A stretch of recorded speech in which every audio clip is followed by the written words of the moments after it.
And before y'all say anything, I'ma say it for you. Didn't you just say you trying to find your way out? You trying to escape? Cause like you gotta get out. He's not gonna change. Yes, I did say that. I said that when he was upset. He was upset and I was scared. So I was scared. So I'm just like, look, this man ain't gonna change. I need to get up out of here. I gotta figure out a way to get up out of here. But now that, him and his dad is falling out and we're looking for a place to stay to get out on our own, he's being nice to me. So it's like, I'm still looking for a way to get out, but it's not with a sense of urgency because he's being nice. And I'm starting to see the potential. Don't hurt me. Listen. That's what I was thinking. He was showing me potential, I guess. If you look at it this way, it's like it's during COVID. It's just us. Like I'm at odds with my family. He is now at odds with his family. So we're bonding because we're both at odds with our family. And we're getting closer together. It's like that closeness. It's like, I got you, you got me, we all we got, we all we need. So he was being nice. And I was just soaking it up because I was just like this little sad, homeless puppy just excited about crumbs. Because the crumbs was all I was getting. I would rather get the crumbs than get nothing. So, we was looking for a house. We found that house. So it was a private landlord situation. We ended up meeting with the landlords. Well, we ended up touring the house. Fell in love with the house because it had everything that we need. It had a finished basement, but the basement could be a whole living room, and it had the laundry room in there. And then also in the basement, there was another room with a full closet and a full bathroom and a breezeway right there. So that could be a downstairs apartment if you wanted to rent it out, but we didn't. But I'm just saying that's how the layout was. It was nice. 5 bedrooms, 2.5 baths. Perfect. Okay? It was a little bit in the hood, but it was like the old folks side of the hood. You got the hood where all the young people live, and then you have the side of the hood where your grandma live. So ain't too much gonna happen because it's like nobody fucking with the grandma really, So that's the side we lived on. We lived on the side of the hood with the grandmas because it was a school right there at the stop sign. I don't know what it is about us in houses with schools like right there, but that's just how that's how it was. So perfect. Met with the landlords. At first they was a little bit hesitant. They wasn't hesitant because of me. They was hesitant because of D's demeanor. He always comes off as standoffish, and I'm always the one that's coming off as warm and welcoming and bubbly.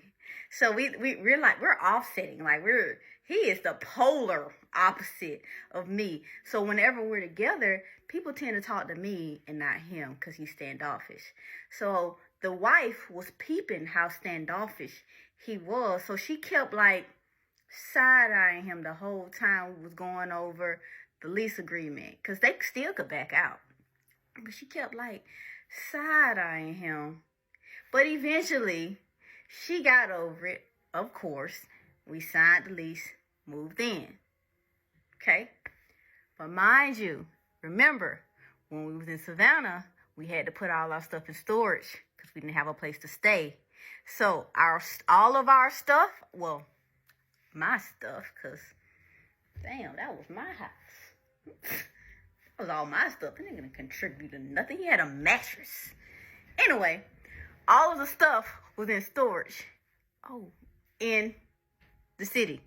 Okay? So we go back home. We'll go back to Pop's house. Let Pop know that we found a place to stay. Signed the lease. We have the keys. Of course, Pop was a little bit, are you sure you want to do this? But he said it as, with COVID going around and everything being uncertain and Kayana not working and you just working, are you sure y'all can handle rent with the kids and the dogs and all of that? Because y'all don't have to move out. You can stay. You don't have to go anywhere. You can stay here because we don't know what's gonna happen with COVID. And D was just like, nah, we gonna go. We gonna be good. We gonna be good. And then Pop looked at me. I was just like, we're gonna be good. We're gonna be good. He was just like, oh, okay. And D was just like, yeah, so we got to get a U-Haul because his truck had a hitch on it. So we just had to get the U-Haul trailer for the truck. He was like, we're finna go get a U-Haul trailer and we're going to drive down and get the stuff and come back up. And Papa was like, okay, all right. And that's exactly what we did. We all loaded into the U-Haul. Not U-Haul, the truck, because it was a trailer U-Haul. So we all loaded into the truck. Me, D, Jackson, Kion. Yes, Kion was there. Loaded it up. The dog stayed with Papa because Papa was watching the dogs while we do the moving and stuff. So we loaded up in the truck. Took that 8-hour drive to the city to get our stuff. So we get there. D calls up Quentin and Charles to see if they can help take the stuff out of the storage unit and load it into the U-Haul. Of course, they was available to help. So they pull up, say their hays to the kids, load up the stuff, and then we was on our way. It was really a quick turnaround. We just literally went there, got the stuff out the storage unit, put it in the U-Haul, and went back.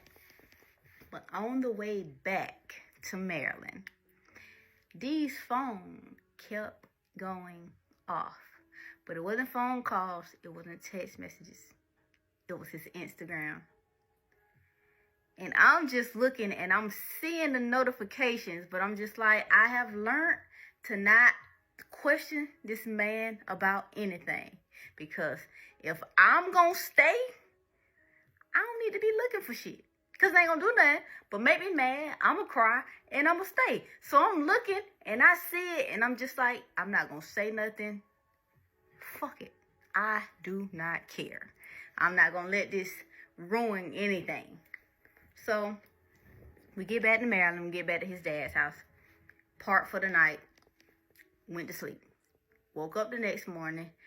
Go to the house to get the keys from the landlord. The landlord then was already there.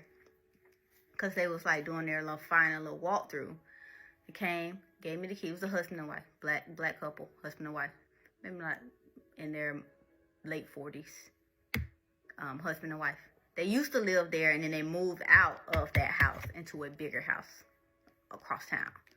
So they were there doing their final walkthroughs and we came up with the U-Haul.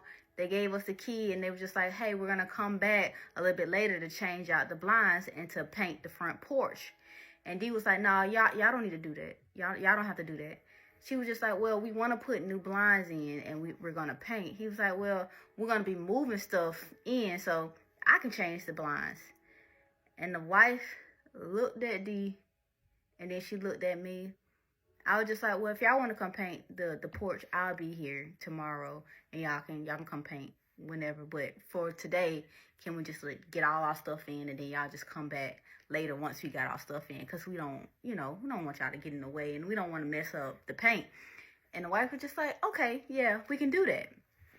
And I look at D look at me. We shake hands, get the key. They're on their way. When they left, D was just like, we didn't tell them we had dogs.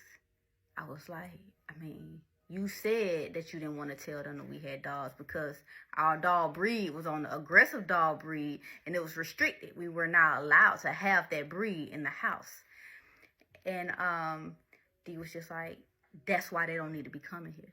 You need to think before you speak. You told him that he can come here and fucking paint tomorrow and we got the fucking dogs here. Like, what the fuck we gonna do with the dogs, Kiana? What the fuck we gonna do with the dogs? And I'm just like, well, D, we can just leave the dogs at your dad's house. Let your dad know that, like, we moving everything in. They come paint And then once it painted, we go pick up the dolls. So I'm like, it's simple. And he was just like, but my point is, you don't think before you fucking speak. Before you talk, you don't say shit. From now on, don't say shit. Do not. If we're in front of somebody and they're talking, you don't talk because you don't know what to say out of your fucking mouth.